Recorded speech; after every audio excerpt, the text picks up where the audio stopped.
Hello दोस्तों, हमारे पास आ चुका है इप्सन का ये परफेक्शन V39 का स्कैनर। तो इसको आज हम अनबॉक्सिंग करेंगे एंड आपको उसका टोटल रिव्यू देंगे।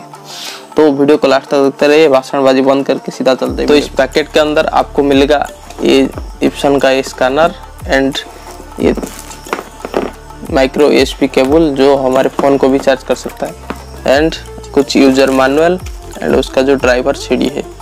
तो स्कैनर के आगे के साइड आपको 4 बटन जैसे देखने को मिलेगा। तो उसमें है एक डायरेक्ट PDF कन्वर्ट करने के लिए, डायरेक्ट पिक्चर को कन्वर्ट करने के लिए, डायरेक्ट प्रिंटर में स्कैन करने के लिए एंड ये डायरेक्ट ईमेल करने के लिए। यहाँ पर एक लाइट दिया गया है, जब पावर कनेक्शन होगा तो ये चलेगा।